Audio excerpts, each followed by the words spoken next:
Okay. This is Benjamin Boyce.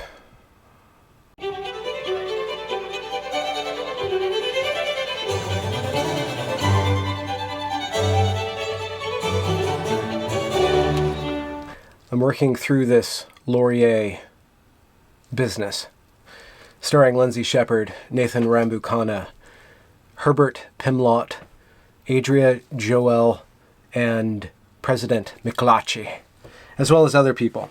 But right now I want to go through and do some heavy hitting and see if my charm and my YouTube flair is up for tackling and making entertaining the protestations or professations of Herbert Pimlott. This audio is taken from the meeting between Pimlott, Rambukkana, Joel, and Shepard on November 8th of 2017, which we all have heard so much about. So let's see if I'm up for it. Commence. My issue with Jordan Peterson, I'm going to come at it from a different angle, is that as an academic and scholar in this institution, or any institution in which my research in that is subject to peer review, right? And you know what peer review is, right? So regardless of what I believe, if I'm to be published in scholarly journals and that, it has to be, my research has to be demonstrated to be able to be reproduced in the methods and theories that are used to reproduce it. That is interesting. So this is his axiom. The data that he produces by means of his methods and theories need to be reproduced by other people using the same methods and theories that he did, and then they can reproduce it. Now, the problem with that is that what if your theory and your method are wrong or inept, and everybody just keeps on creating the same data, and then everybody says, oh, I got the same data, I got the same data, I got the same data. That doesn't say anything about the data, that says something about the theories and the methods, which is interesting, because if you go over to his publications, his recent publication, which is titled Engaging Class Struggles, Preparing Students for the Real World by Teaching Activist Cultural Production in the Classroom, he brings up as his data a story about one of his students. And this is the story, or this is his data. One of the earliest examples for me of the connections that students can make between their real-world experience and the communication studies classroom took place about a decade ago. A fourth-year student who was working at a local pub witnessed the owner severely reprimanding several employees, most of whom were not students. Now, I don't know why it matters if the other employees are students or not. The student wrote a letter to her employer criticizing him for his treatment of her coworkers. After an exchange of letters, the owner fired the student and the other employees. This seemingly apolitical student and her fired coworkers decided to organize themselves in a one-day picket of the pub to persuade people not to patronize the establishment, complete with leaflets and specially designed t-shirts incorporating the pub's logo with the word "reject" emblazoned across them. Her alternative media project became the documentation of this action, including the materials she used for the picket. She then chose to discuss the process and purpose of the protest with the class. In so doing, the student made connections between her work and our class readings and discussion. She realized that she could act for herself and with others, even if unsuccessfully, against the arbitrary, real-world power of her employer. 2 years later, I was blind copied on an email complaint sent by this student to a radio station manager for airing an ad opposed to same-sex marriage. This student's conscientization process was partly serendipitous due to her experience at work and partly predictable because of the real-world relevance of the course materials to her working and learning conditions. If the university's claim is that it wants student experience to be relevant to the real world as citizens actively engaged in the world, then surely this class met that criteria. So basically, what I'm reading from that is that the theory and the method that he taught in this class produced a reproducible result. That, and maybe or not this is reproducible, but if you act in a certain way and you get fired and then you go to another job and you get fired, that's reproducing the theory, right?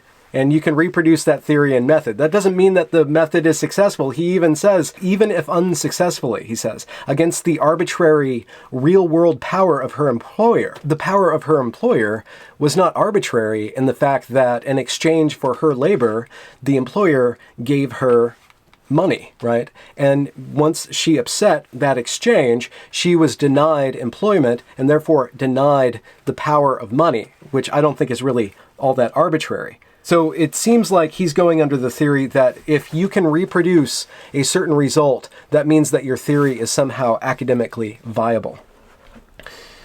Let's carry on.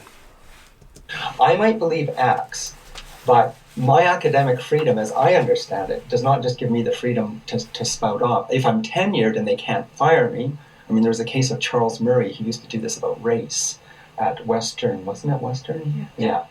And he published stuff by publishing companies that didn't do peer review because they wanted what he had. The thing about peer review now is that with regards to theories and methods and saying that a theory is correct if you can reproduce the result, then all you need is a certain number of theorists of a certain caliber, right, or a certain position in certain academies to then peer review your theories and methods and make sure that those theories and methods are up to the snuff of the other theories and methods, which just goes to say that you're reproducing an ideology. And that doesn't matter if the ideology has negative results so long as those results are reproducible, such as the case with communism, right? And Marxism. If you can reproduce that result over and over and over again, it actually is real communism, real Marxism. And that's okay.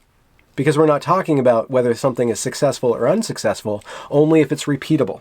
And he has this thing for Charles Murray as well as Jordan Peterson. I'll let him go on. I'm going to back up just a bit. So what he was actually teaching his students were ideas that were not substantiated by methods and theories that could be reproduced in a academic, analytical way that other people could reproduce and get the same results. He had already predetermined the outcome. It's much the way a lot of these right-wing think tanks like the Fraser Institute, that their form of research can't be done in traditional academic journals because they've already predetermined the outcome. If your theory is always reproducing the same outcome, then you are predetermining the outcome by saying that this theory is correct because the outcome is the same. So you're predetermining the outcome because you're operating under a certain set of theories. If I'm reading him correctly, he's not making a substantive criticism yet. For myself, regardless of what I believe, I won't teach anything in any of my classes if it is not something that is substantiated by evidence that can be reproduced according to peer review. He's not going to teach anything that's not substantiated by peer review. And he's talking specifically about Jordan Peterson. So I have here Jordan B. Peterson's Google Scholar profile. And in it, it says that he has been cited 9,058 times and 5,493 since 2012. He has an H index, which I don't know what it means, of 51, and an I-10 index, which I don't know what it means, of 79. And also on this page, Jordan Peterson has 20 co-authors. Dr. Herbert Pemlott has been cited 50 times, has an H index of 5, and an I-10 index of 2, and has no co-authorships. So just by that metric alone, Jordan Peterson's whole career is much more substantiated by being referenced by other academics than Herbert Pemlott. I might tell students, I believe X.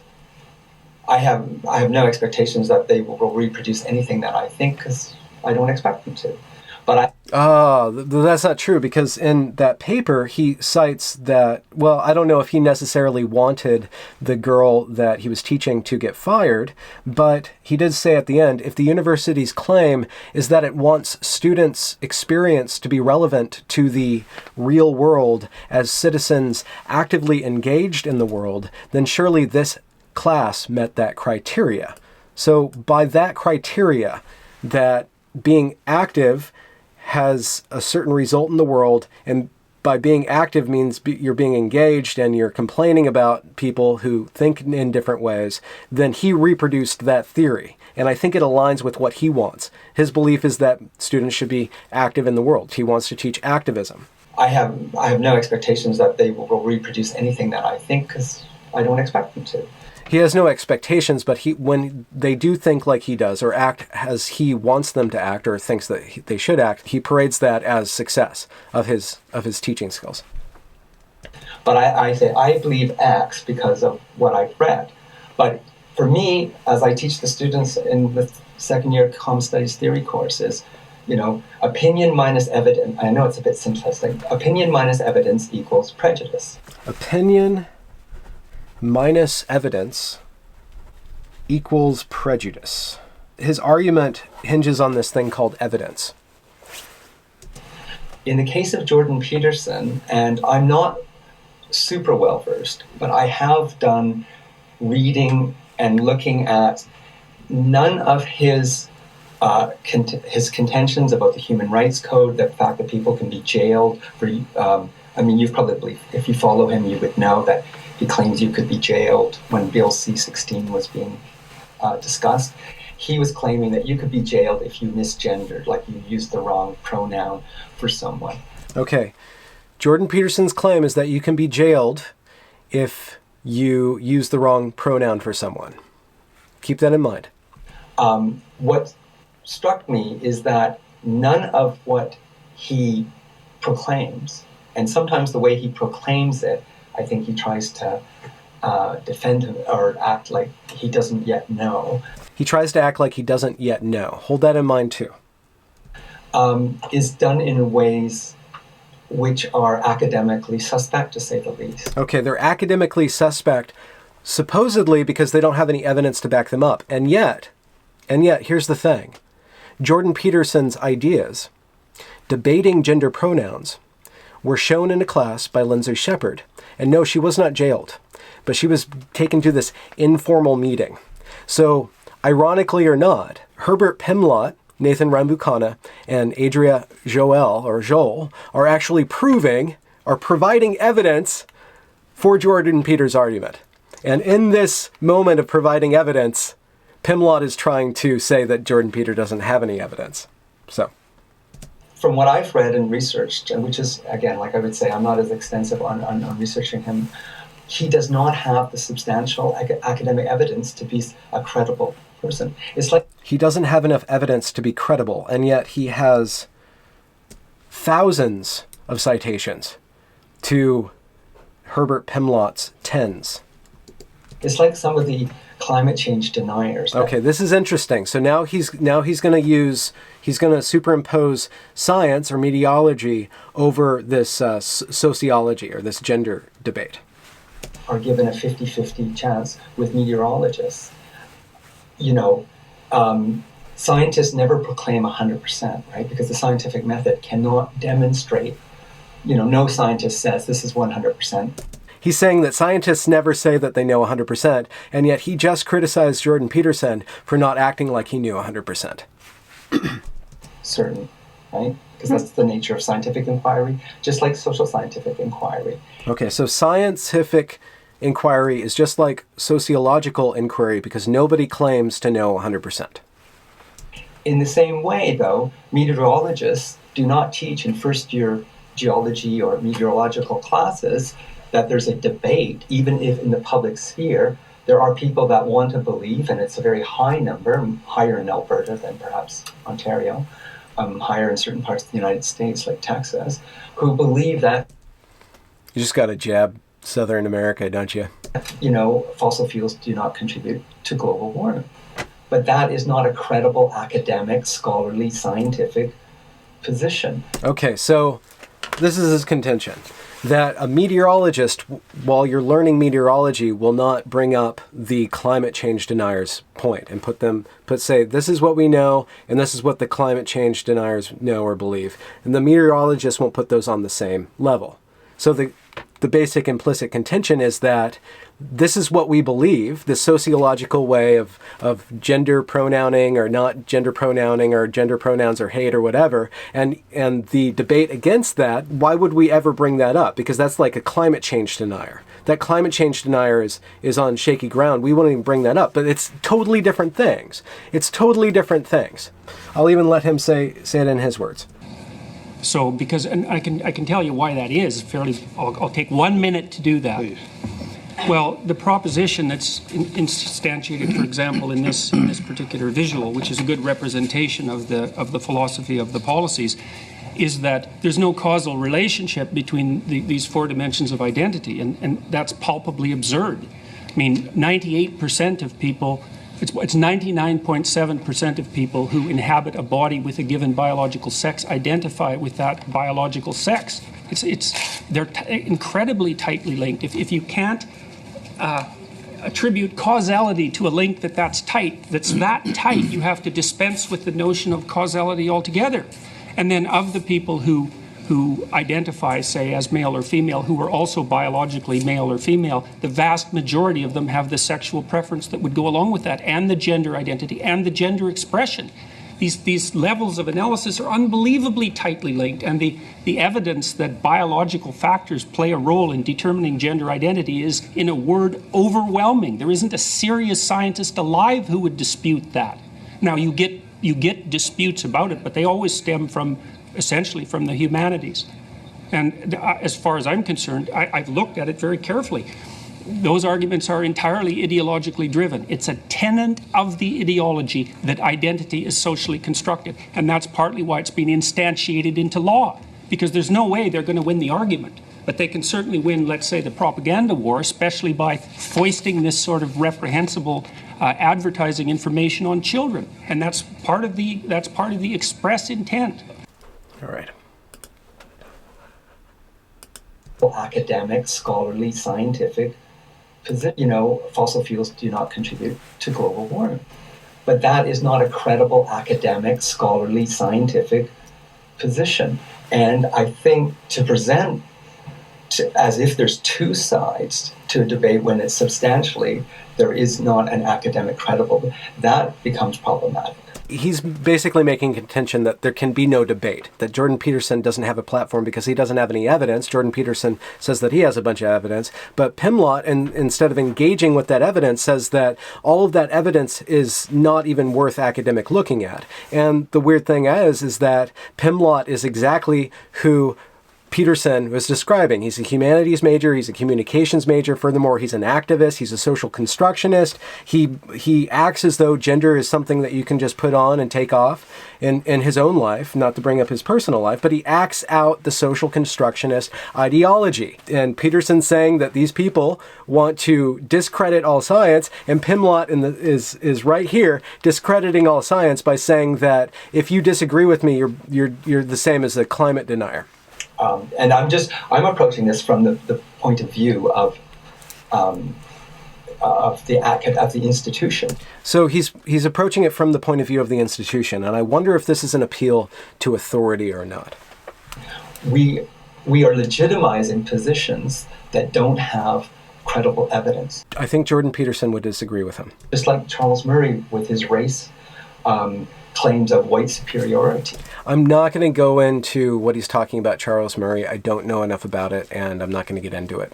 When you're doing that, never mind the fact that there's also the issue of the fact that a certain grouping of students will be subject to having their rights subject to what the majority thinks without. Just purely from the matter of it, and what I'm doing is just operating from a different position here. He's got a positionality too. In saying that, I, as a scholar, someone with tutorial leaders, I would find it problematic if my tutorial leaders were representing positions that didn't have any substantial academic credibility to that evidence? I think there is substantial academic credibility, but that substantial academic credibility is not hinging upon the theories and methods of social constructionism. I think that's what he's basically saying, that the methodologies and theories operative in what Jordan Peterson does are invalid from his position as a as a communications major and an activist and a social constructionist. But if he's still a public figure, like, yes, he has an academic credential, but this was on a TV show. He's still a public figure. Like, he's a public figure, and there's a lot of people there, like Richard Spencer, leader of, I don't like calling them alt-right. It gives them too much legitimacy, but... Calling Richard Spencer the inventor of alt-right gives him too much legitimacy. Richard Spencer, right? No. Alt-right. I mean, the Nazis actually... He goes to the Nazis too. Used that. This is a historical issues around the free speech idea in the 1920s in Weimar, Germany, as an issue around which is what they're using now. Okay, so... Oh, wow. Listen to this. The Nazis actually used that. This is a historical... issues around the free speech idea in the 1920s in Weimar, Germany, as an issue around which is what they're using now. Because Nazis used issues of free speech to get their thing across, then anybody else who uses free speech to get their things across is automatically a Nazi. So if Hitler liked pizza, and you like pizza, you're basically Hitler at this point. Know, though, that someone like Richard Spencer is using theories and ideas which don't have any academic credibility. He's a public figure, but in terms of... No, I understand that. I understand saying that somebody's a public figure doesn't necessarily mean that they should be represented in class. I get that. If we introduce someone, we give them greater credibility in a certain condition. Yes, I agree that there are public figures out there that bring people, bring hatred, that target group. Okay, so now Jordan Peterson is bringing hatred and targeting groups. This is the same stuff that's being promulgated by the Rainbow Centre at Wilfrid Laurier University. And the Rainbow Centre is actually the origin of the complaint that got Lindsay Shepherd brought into this. And I think probably more or less Herbert Pimlott, because of his alternate identity, is probably pretty tied to the Rainbow Centre. And if you look at, you can look at statistically the degree... Not statistics, but you can look at statistically. ...degree of suicide attempts as trans people. Yeah. Okay, so here's the argument. Because transgender individuals statistically have a higher suicide rate than other people, then what? They should be catered to, they should not be exposed, we shouldn't be able to talk about them as a society and openly debate them. I think that actually what we want to do is openly debate them. And I think that liberalism as a core value will eventually allow them to be and will decrease the discrimination against them. That's what I think. And by protecting them and by forcing everybody to act in a certain way toward them is going only to stir up more anger and angst and misunderstanding about the issue. When you shut down debate, you increase discrimination. But I'll let him finish his argument. Young people, it's the highest of any group in society.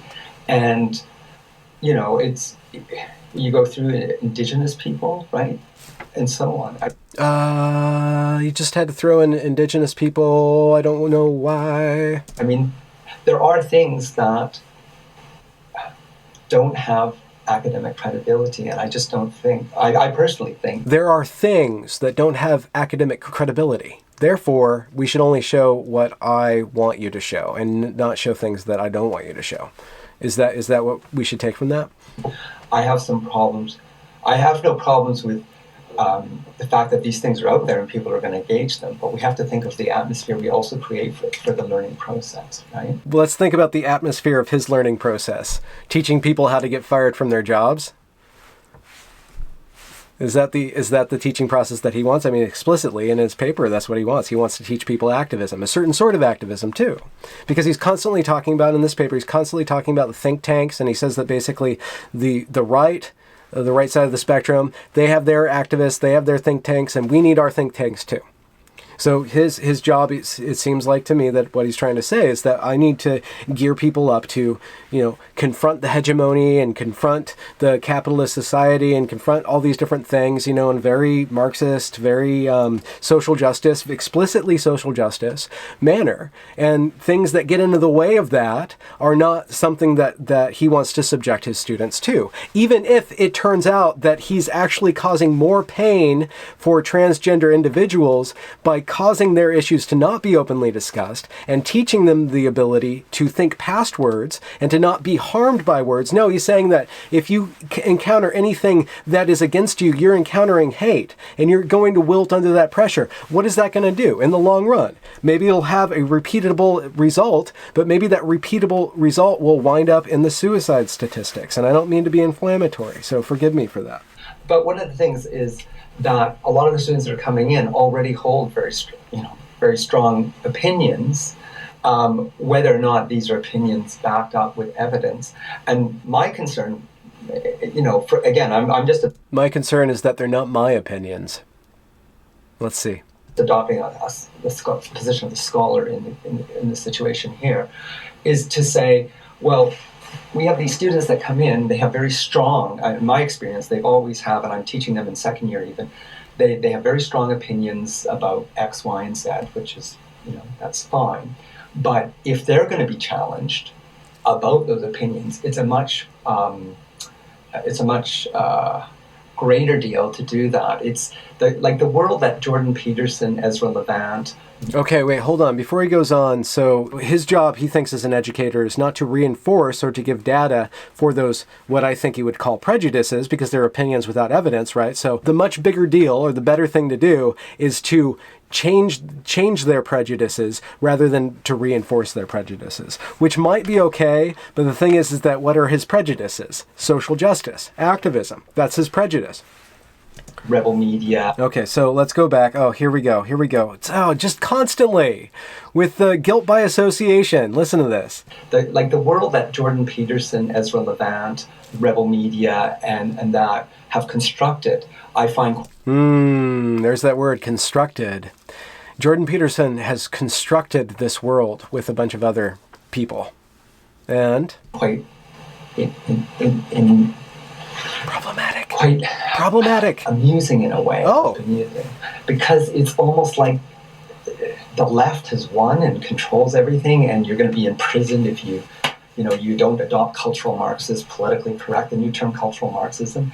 You might not be imprisoned, but you will be taken aside and spoken to for 42 minutes, right? I mean, this is what he's doing. I mean, I find it practically ludicrous that this is the case, given the political economic realities of Canada, Ontario. So he's going to use capitalism to defend his ideas, because apparently capitalism doesn't work the way that he wants it to work. Therefore, Jordan Peterson is constructing this false narrative that protects capitalism. So I just find it ludicrous that people like Ezra Levant and Jordan Peterson believe that. I mean, maybe they believe in those black helicopters that the conspiracy theorists in the States used to talk about coming to control world government. Yep. Okay. That, to me, is where a lot of that sort of thinking goes. I do know that there's people that bring in those ideas in the classes I teach. And these ideas are basically that the academy is overrun by leftist social constructionists, such as him, who actually gets a really nice salary. I don't feel that I'm doing my duty to challenge these already established ideas if what I present in the courses I teach, and also in terms of the curriculum that communication studies as a field, as an interdiscipline of many disciplines, I don't feel I'm teaching critical engagement in a world where all the established dominant institutions of society reinforce a number of different types of privileges, perspectives and prejudices. I'm sure he's reinforcing a certain set of privileges, prejudices, and perspectives. That's actually what he's doing, explicitly by teaching social justice and basically Marxism. He's got a boner for capitalism and hegemony. Where the university is one of the few spaces where we can actually take people, engage them, challenge them, it's not, challenging the faith-based or family and other types of structures in society that they've been inculcated with for years and years. You've been inculcated with family. I think you were literally incubated. Maybe that's what he meant. In 3 hours or 1 hour or 50 minutes, in some ways isn't going to be much of a challenge. But if in an institution which prides itself on getting to grips and having peer-reviewed, academically, socially, scientifically, Socially scientifically. evidence-based research. Socially scientifically. He put socially first. Evidence-based research that reproduces a theory over and over and over again, or evidence by the same theory over and over and over again, is going to work to confirm the kind of biases that are based on stuff that it cannot be substantiated. Like family? In an academic, credible way. I find that problematic. All right, he used the word problematic, so we can probably take a break there. So one of the problems that I have with social justice as it is working out is that they are pursuing the exceptional. But the exceptional is not in what you do, but what you are, what you're already given. We're pursuing the exceptional, and this is intersectional exceptionality. The more oppression points you get, the more and more exceptional you become. And so what that does actually is creates a desire inside of young people to pursue being exceptional in a category.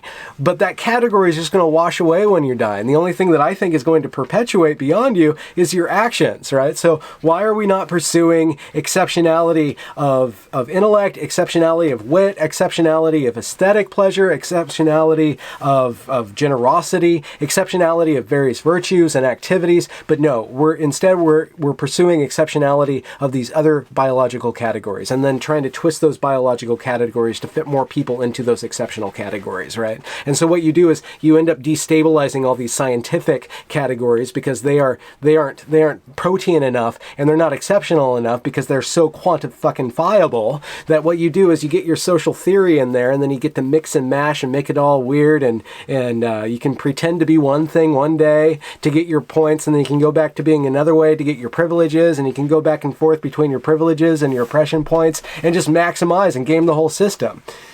I don't know. That's pretty skeptical and stuff, but that's what I hear going on. Let's see if he's got anything more to say. And I don't feel we're doing our job as an institution, because we're presenting both sides. And again, I'll use the analogy of climate change. I mean, the fossil fuel industry. We are not doing our job as an institution if we present both sides of a debate, especially if that debate doesn't align between these two different rubrics of looking at the world, right? There's this scientific way of looking at the world, which Jordan Peterson is very advanced at, and then there's this sociological way of viewing the world, which Pimlott is very advanced at. He's actually a formidable intellect. I completely disagree with his fundamental principles, and yet I can appraise his work as pretty damn high quality stuff. So you have these two people, and what Pimlott wants to do is say that Jordan Peterson doesn't have a platform. And what Jordan Peterson basically is saying, I think he's saying the same thing, is that Pimlott doesn't have a platform either. They're two different ways of viewing the world. We're seeing played out right now in these colleges and stuff like that is a power struggle between the scientific rigorous way of looking at the world and the critical theory way of looking at the world. Seeing everything as intersections of power and privilege and poverty, or seeing everything as a system of causes and effects. Maybe basically those are the two camps. And we'll see who is going to have the furthest seeing in that. Because truth, in the end, as far as human beings can ascertain the truth, is pretty much the ability to be right and not be wrong into the future. To be right into the future is basically what we can say is truth. So is the way of learning and teaching and thinking that Jordan Peterson espouses going to outlast and predict the future, or is what Pimlott is espousing going to predict the future? Which method is going to give which result? They're both going for repeatable results, but I think that Pimlott, with his dressed up Marxism, is going towards this, basically, sorry to say this, but a gulag, interrogation, pulling people aside and then grilling them in this really weird way. And which of those two worlds is going to work out? I mean, Jordan Peterson says, look, if we go down Pimlott's road, this is what's going to happen. And Pimlott says, you know what? Jordan Peterson is basically a climate denier. when actually Pemlot's denying the climate and where the climate's heading. It's like the tobacco companies with lung cancer. As early as the late 1920s, they had a really strong idea that this was happening. Further and further research showed that. I would find it problematic given the degree of advertising and power that the Canadian Association of Petroleum Producers, the big tobacco lobby, the big pharma, etc., have through advertising, through the media that you've studied at SFU, that you're part of the learning process for students, to just reinforce the kind of prejudices that students bring to class. That to me is something. Yes, we need to challenge them, and we need to challenge them. And I challenge them with ideas that I don't even necessarily believe in 203, but because they're substantiated. So we should get kids to stop driving gas-guzzling cars and stop smoking and stop thinking about gender as a biologically cemented emergent property of human social behavior? Is that what he's saying? And my colleagues require me to teach them to prepare students better for third and fourth year. I'm happy to teach those things. I know I hope it'll make every student, but maybe some, rethink what they think. If they come around to, they can believe what they can say what they believe, right? But I want them to come around to my way of thinking and believing. Everyone's entitled to their opinions. Everybody's entitled. But we have a duty as educators, as scholars, as academics, even as public intellectuals, to make sure that we're not furthering the kind of, I would call it charlatanism. Why would you call it charlatanism? Charlatanism. I think Jordan Peterson, and I know you're not a fan, but I think he actually shows a form of charlatanism when it comes to the academy. And he's playing this whole idea about free speech and a public debate, which is not substantiated. So it's not substantiated how? By the fact that he has nothing really that is credible in terms of the research, including his stuff on pronouns. And for me, that's where I find people like Jordan Peterson problematic, is because I don't find anything credible in his academic research to be there. All right, so again, Pemlot doesn't find Jordan Peterson's academic research credible, whereas at least 9,000 papers find Jordan Peterson's academic processes and productions credible, and like literally creditable. Like you can credit him at the footnotes of your paper, whereas Herbert Pemlot's got 50. Yeah, I mean there are other people who teach grammar that could be drawn upon to perhaps challenge this idea of using they around the notion of when you use it. But again, I would say that's, it strikes me as a little bit different bringing in a debate on a YouTube video about something like... The YouTube video is taken from a clip from TVO, which is a major Canadian broadcasting network, like actually supported by the government. When we're teaching grammar and talking about pronouns. This kind of brings me back to the next point, which was kind of thinking... I'm going to take off my hazmat suit. And let's think about how we can summarize Pemlot's. Pemlot uses some pretty borderline circular reasoning to say that theory and method are basically esteemable if other people can replicate the same results if they act in a certain way or believe in a certain way. And then he brings up, basically aligns Jordan Peterson. He does go to the Nazis. He aligns them with big tobacco and the oil industry, and basically says over and over again that Jordan's research is unsubstantial or insubstantial, and that is pretty much a direct lie. Like Jordan Peterson has some pretty hardcore science out there. I don't know the whole facts because I haven't read everything that Jordan Peterson has created, and if you have, then you should contact me and we can have a little Skype conversation and you can exactly quantify exactly how productive Jordan Peterson is. I know he's pretty damn productive, at least more productive than Herbert, but that's not the contention. We're not saying that Herbert is a greater or lesser thinker than Jordan Peterson, but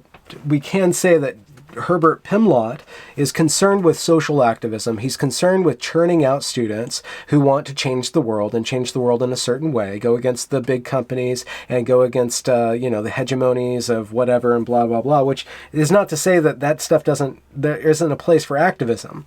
It's not to say that there isn't a place for activism, but I've talked about this before, that activism itself cannot be the definition of your life. Activism is not something that you can make a career out of unless you are an activist scholar. That is basically the only thing that you can do to make significant amounts of money out of being an activist, is to be a teacher and teach other people to go out and do activism, which isn't going to create a society that's necessarily rich. I mean, there is a place for refining our environment, refining our business structures, refining how we treat each other. There's absolutely a place for that. But if you make it the center of your life to go out there and change the world and change the world for the better, as you suppose, I don't think you're actually going to be producing anything. I think if you really want to change the world, you'll really go into the world trying to understand it first, not trying to change it. And then I would say trying to do something new or trying to refine the system, not just break it down and call it bad, because you know what? We're stuck with oil right now. And I like tobacco. And that's that. Hope that was entertaining. If it was, then I think I did something good, because that guy is intense. He's intensely thoughtful. And I do appreciate his intellect. I think it's just twisted in the wrong direction. Good night.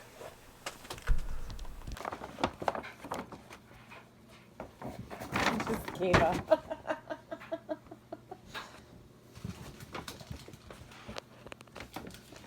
Susan, want in the bed?